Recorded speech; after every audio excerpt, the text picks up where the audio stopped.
Es hora de escuchar Breves del Sabio, pequeñas píldoras de historia de los cuentos del sabio.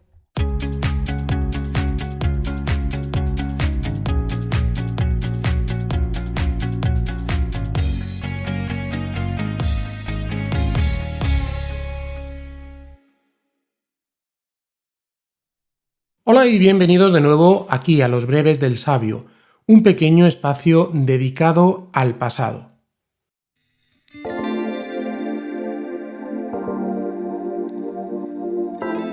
Juan Luis Vives decía lo siguiente: el humanismo relacionará unos estudios con otros, pues todos ellos tienen entre sí alguna coherencia y parentesco. Será afanoso de saber y jamás le pasará por la mente haber llegado a la cumbre y al cabo de la erudición. Esto, amigos, es el espíritu del humanismo. Un renacimiento de la mente, un renacimiento del alma.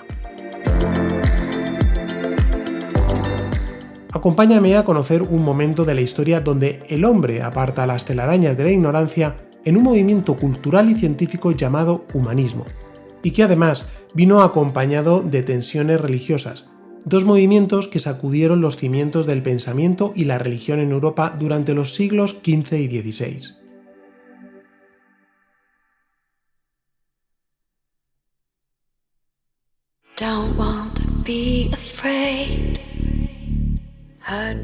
Imaginaos que estamos en Italia en pleno siglo XV, en una región que va a ser la cuna de este movimiento cultural y que pronto se va a extender por toda Europa.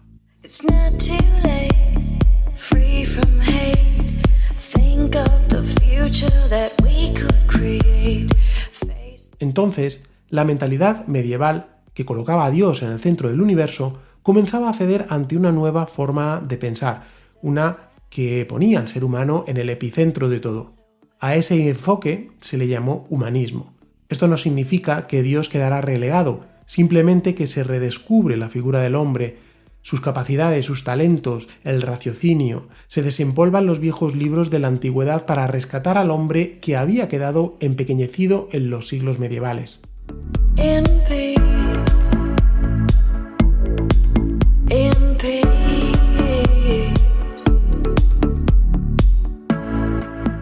Literatos y artistas de la época se sienten atraídos por autores y obras de los clásicos grecolatinos. Fue realmente un renacimiento de la antigüedad, fue una forma de decir al mundo que el hombre había renacido.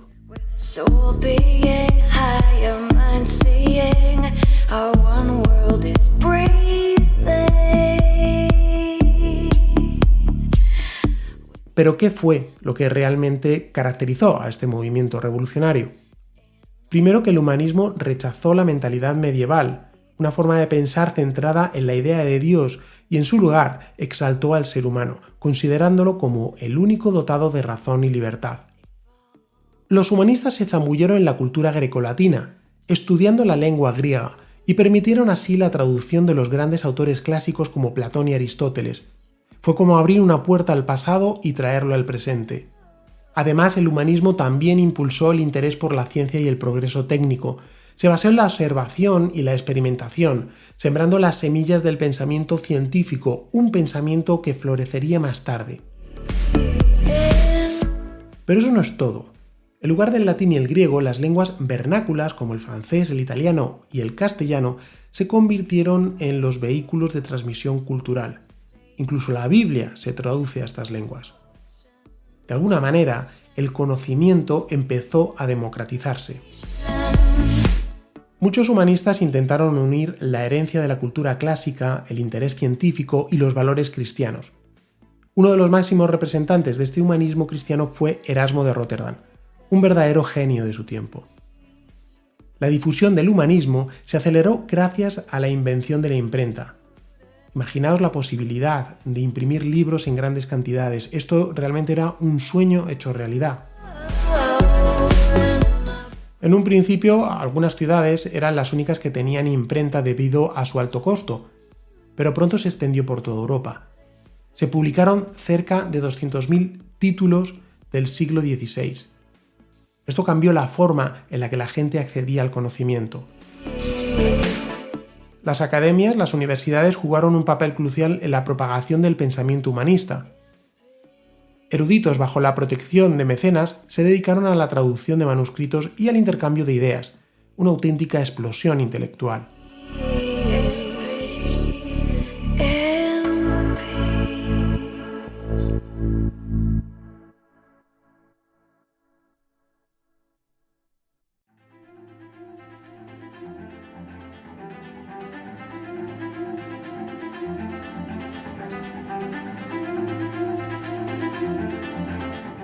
Ante estas circunstancias de apertura, ante este momento en que los europeos descubrían y redescubrían, también hubo tiempo para la denuncia y la protesta pública.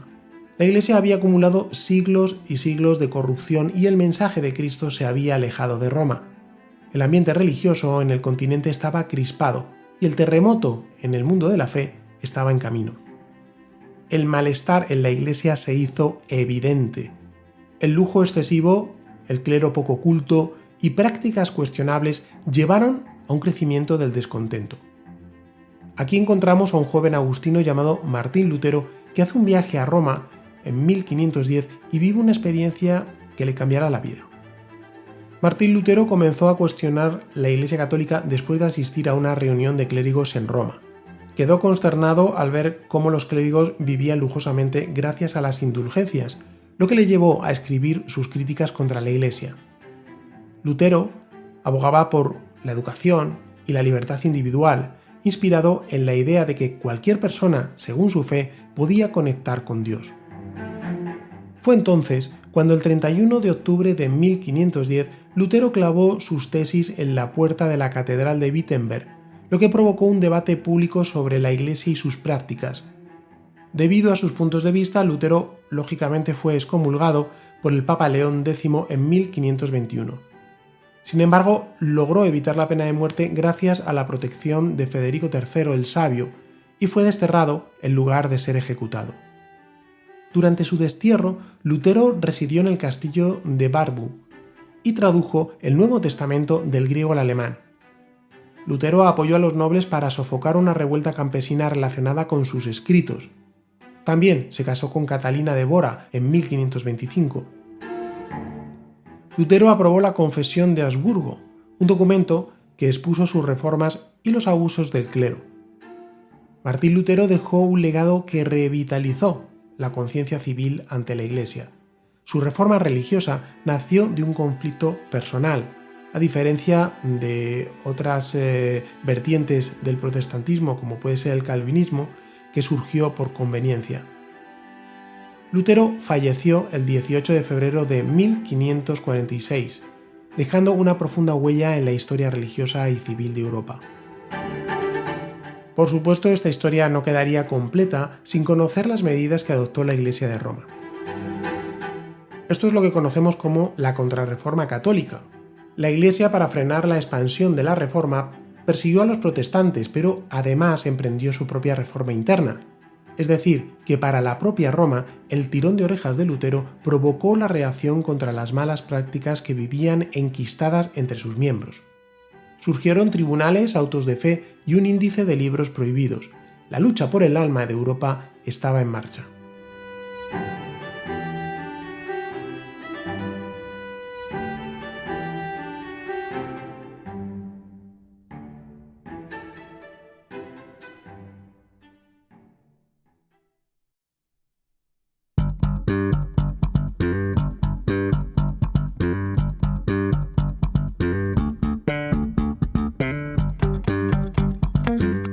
Aquí terminamos este pequeño recorrido por la historia. El pensamiento y las creencias son dos dimensiones naturales del hombre, que muchas veces confluyen en ciertos momentos como este.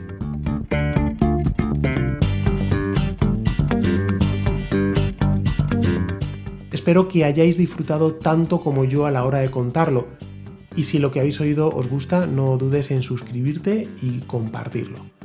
Un saludo y hasta el próximo podcast.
Los breves del sabio, si bueno, 2 veces sabio.